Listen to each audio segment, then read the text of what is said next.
სახელითა მამისათა და ძისათა და ძმიდისა სულისათა ამენ. დღევანდელი ჩვენი საუბარი შეეხება მომავალი თაობის სწორად ქრისტიანულად მართლმადიდებლურად აღზრდას, ზნეობრივად აღზრდას. ჩვენ ნახეთ ამ ბოლო მოვლენების ჟამს თუ რაოდენ დაშორებული არის გარკვეული ჩვენი ქვეყნის მომავალი თაობის ნაწილი ღმერთს, ზნეობას, სიყვარულს. მე მაჩვენეს კადრები, ასევე მეც ნახე კადრები ტელევიზიით, რომელსაც ბოლომდე ბუნებრივია ვერ შეხედავდი. არა მარტო ის, რომ ომი იყო გამართული ახალგაზრდების მიერ იქ, რაღაც საოცარი შეძახილებით და საოცარი ქმედებებით, არა ჩვეულებრივი, არა ქართული, არა ქრისტიანული მეთოდებით. მე ვნახე იქ გოგონები თუ როგორ ბილდს იტყვაობდნენ, რომელსაც ბუნებრივია ვერ შეხედავდი. ეს გოგონები ოჯახებში აღზრდილნი იყვნენ. ისინი არ იყვნენ მაპატიეთ და ქუჩის გოგონები.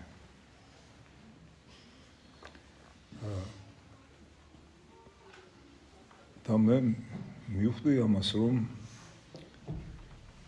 ისინი იყვნენ გაწვრთნილნი, რომ მათ ამზადებდნენ, მათ გონებაში ჩაუნერგეს ერთი რამ, რომ ევროპული, წარმატებული, განათლებული ქმედება არის ეს. აი ასე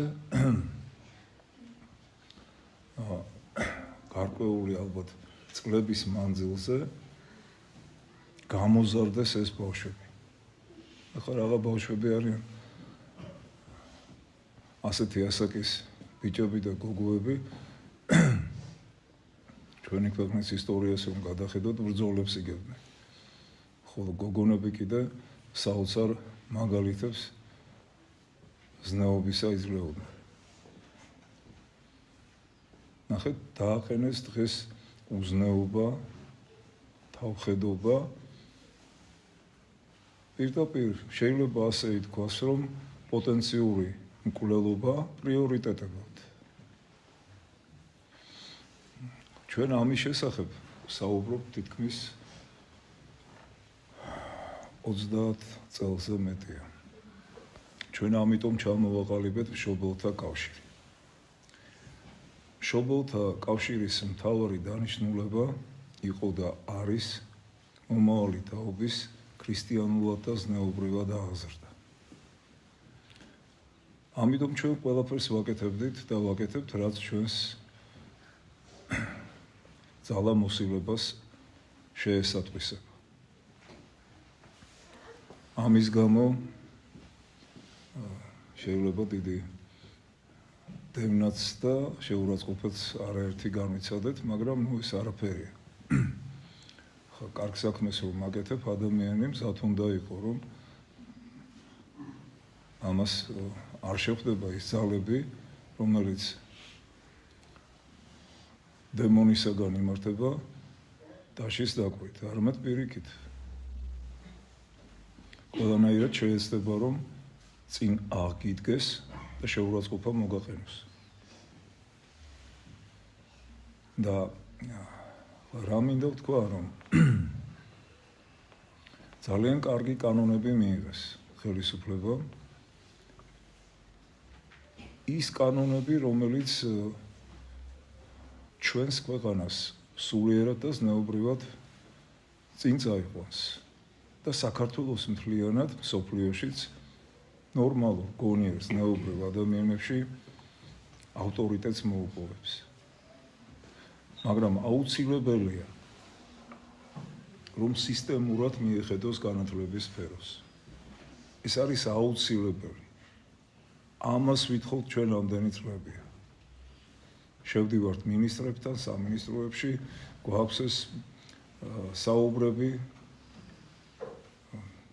ხდებიან ზოგიერთ შემთხვევაში გაგებით, ზოგიერთ შემთხვევაში უარყოფითად ხდებიან ამას იქ. და რა მივიღეთ? მივიღეთ აი ეს ახალგაზრდები, რომელიც ახლა გმირებად გამოყვეთ. ხედავთ, ჩვენ ნახეთ იქ მათი ქმედებები. იმის მაგივრად, რომ უფროსი თაობის ადამიანმა ჭკუა დაარიგოს, აუხსნას, რომ შვილო ეს არ შეიძლება, პირიქით გმირიაო ეს. კაც კლავდა. გოგონები აგინებდნენ ბოლოს სიტყვებით, ხო? ეს გმირობა, ეს კარგიაო. ასეთ ადამიანს რა უნდა უთხრა, რაზე უნდა ესაუბრო? ამიტომ აუცილებლად არის მისაღები კანონი ბოლონიური სისტემის განათლების გაუქმების შესახებ და კომპლექსური მიდგომა. ახლა კი ისაუბრა პრემიერმა ამასთან დაკავშირებით, მაგრამ მარტო საუბარი არ შედის. აუცილებელია რომ სკოლებში ყურადღება მიექცეს ბავშვების ზნეობრივ პატრიოტულ აღზრდას. ეს სააკაშვილის სახით იმ ძალებმა, რომელთაც დაგეგმილი ჰქონდათ საქართველოში ბავშვების გადაგვარება, სწორედ ეს დევიზი მოიფიქრეს. ეს მარტო საქართველოში არა, ყველგან ასე ხდებოდა. ახალი ქართველის შექმნა. და ეს ახალი ქართველები ჩვენ ნახეთ როსტაველზე. და ღმერთმა დაგვიფაროს, რომ ესეთი მომავალი თაობა საქართველოს ყავდეს. ღმერთმა დაგვიფაროს. ამ ადამიანებს შველა უნდათ. ეს ახალგაზრდები სწორედ გაწვრთნილები არიან უცხოელი სპეცსამსახურების მიერ და აქაური ვასალ მონების, ასე ვთქვათ, საშუალებით. ეს პოლიტიკოსებად რომ მოაქვთ თავი და რაღაც ეს საწოდავი საბრალო ადამიანები. ნახეთ უნგრეთში რა მოხდა. ორბანის ხელისუფლებამ სოროს და მის ფონდებს აუგრძალა უნგრეთში საქმიანობა საერთოდ. თუმცა წარმოშობით სოროსი უნგრელი. უნივერსიტეტიდან ყველა ის პროფესორ მასწავლებელი დაითხოვა, ვინც სოროსი ფინანსდებოდა. ამიტომ გასაკეთებელია ეს საქმე და მოსარიდებელი არ არის. ილია უნის პროფესორ მასწავლებლები გასაშვები არიან. ყოველგვარი პრობლემის გარეშე, რაც არ უნდა იძახონ იმათმა, რომ აი ჩვენ რაღაც გდევნიან, დევნიან კი არა, საქართველოს დევნიან ეს ადამიანები. და ჩვენს ბავშვებს გვირყვნიან. არ უნდა მოგვერიდოს ეს ადამიანები პროფესორ მასწავლებლები კი არა, დასაკავებლები არიან თავიანთი საქმიანობის გამო.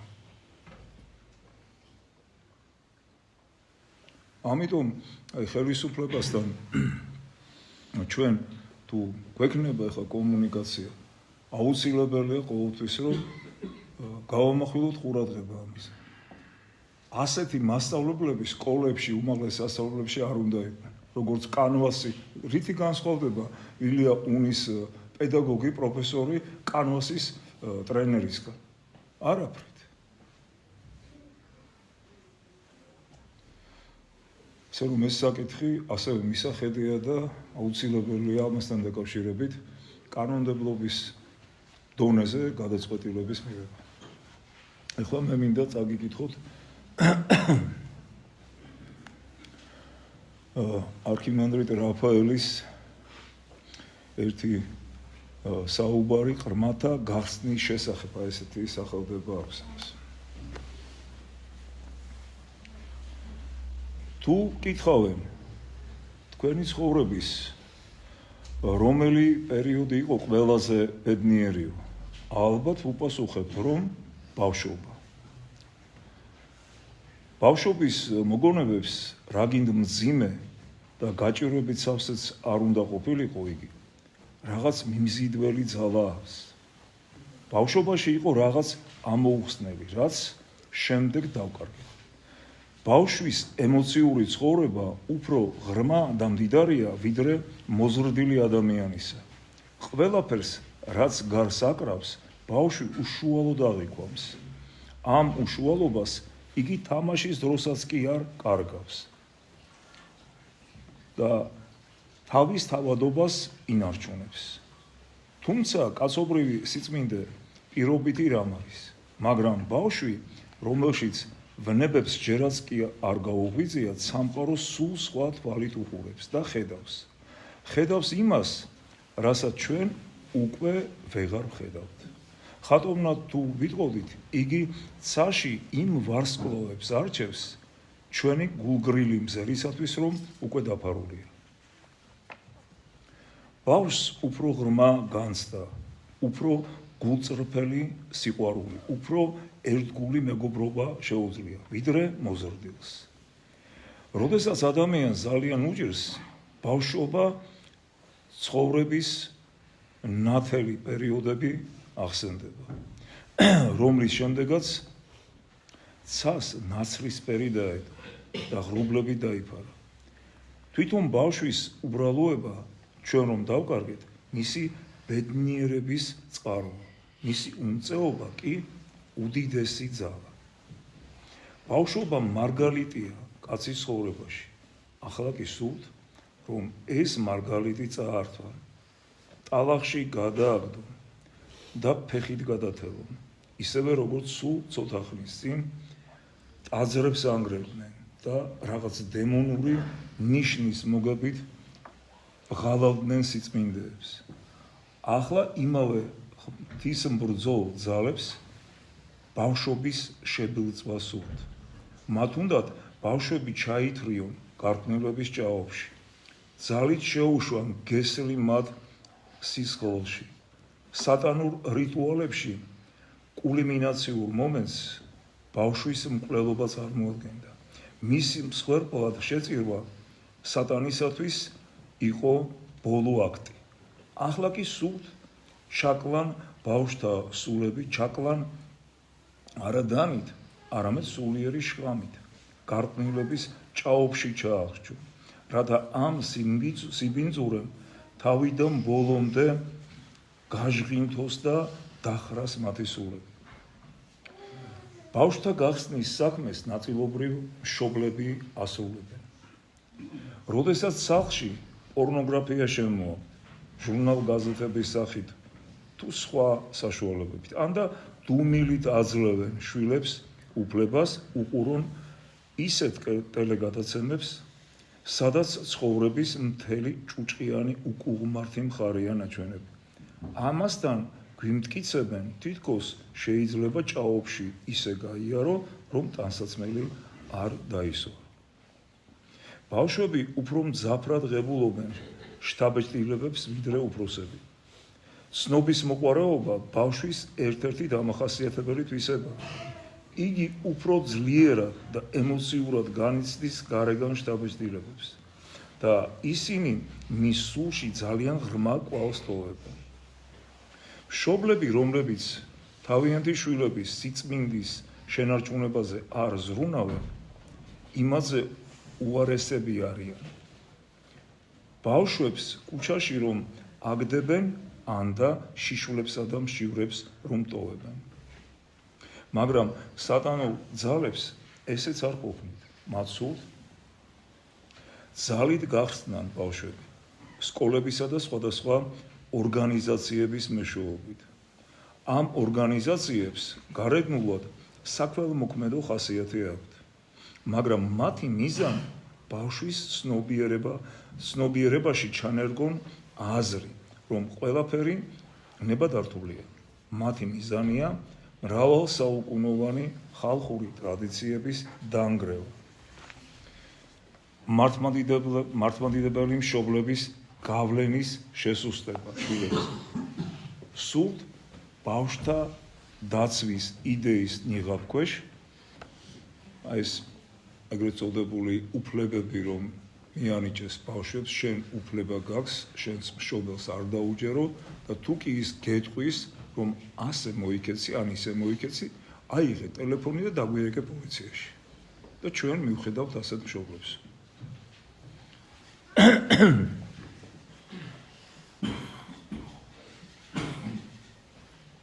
ბავშვთა დაცვის იდეის ნიღაბქვეშ თანდათან ჩააგონო მათ, რომ ხალხის ზნეობრივი წარმოდგენები მხოლოდ ბნელი წარსულის ბნელი გადმონაშთია, ხოლო ქალწულობის შენარჩუნება ქორწინებამდე ის, რაც ადრე პატიოსნებად ითვლებოდა, თვით ინკვიზიციად უნდა წარმოადგინენ და ასევე შვილებზე მშობლების ძალადობა წარმოადგინენ. როდესაც ბავშვობას ხრწნიან, ეს ძალები ქრისტიანულ ქორწინებას ანგრევენ. ადამიანს შეუძლია თავი გაწიროს იდეისათვის. მემორუშე გულში შეუძლებელია იყოს იდეალი და შესაბამისად არც იდეა არსებობს. მას ერთადერთი მიზანი რჩება ნებისმიერ ფასად, რაც შეიძლება მეტი სიამოვნება გამოსწუროს ცხოვრებას. ხატოვნად რომ ვთქვათ, ის ერი, რომელიც მაღალი ზნეობრივი იდეალი ცხოვრობს, ეკლესიად იქცევა, ხოლო ერი, რომელმაც დაკარგა ეს იდეალები, უსუსური ბრბო ხდება, რომელსაც არც წარსული აქვს, არც მომავალი. ეს არის ამუნარიტი მამა რაფაელის ქადაგებიდან, ვრცელი ქადაგებაა საკმაოდ და საკმარისია, რომ ის რაც თქვა მამა რაფაელმა გავიაზროთ და გავითავისოთ. ამდენად ჩვენ ისეთ კანონებს, რომელიც შვილების დაკარგვას გვავალდებულებს, არ უნდა დავემორჩილოთ. ყველა ერთად უნდა შევიკრათ. მადლობა ღმერთს, საქართველოში ჯერ არ დამდგარა ეს ეტაპი, მაგრამ თუ ჩუმად ვიქნებით, მაშინ დადგება. მე მაქვს ნანახი კადრები ამერიკაში ერთ-ერთ სკოლაში, ერთ-ერთ შტატში მინარევს მშობელთა კრება და განიხილავენ საკითხს, რომ ბავშვებს ასწავლონ სექსუალური განათლება მისცენ და ყველაფერი უზნეობა, მოკლედ და მშობლებს ეუბნებიან, რომ თქვენ ჩუმად უნდა იყოთ. ხელი არ შეუშალოთ ბავშვებს, ჩვენ რასაც ვასწავლით, ის უნდა მიიღო. წამოდგა ერთი მამაკაცი და მე ამას არ დაუშვებ.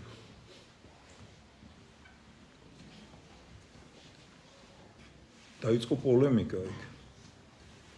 დაუძახეს პოლიციას. ხელბორკილები დაადეს და ისე წაიყვანეს ეს მშობელი. შენ არ აგაქვს უფლება, რომ შენს შვილზე იძალადო, ხედავთ რა დაარქვეს. იძალადო. ესენი თვითონ ძალადობენ, რყვნიან ბავშვს. მშობელი ამბობს, მაცალე, ჩემი შვილია. არ მინდა რომ ასეთია და ამის გამო აბადიმრებენ. თუ ჩვენ ხმა არ ამოვიღეთ და თუ ჩვენს ხელისუფლებას აი ამ საკითხში ისინი ძალიან სწორად მოქმედებენ.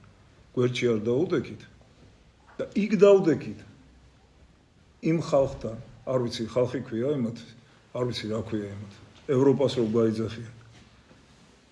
მაშინ აი ესეთი მომავალი გვექნება ჩვენც. ერთმა დაგვიფაროს. ერთმა დაგლოცოთ და გაგვირთვით.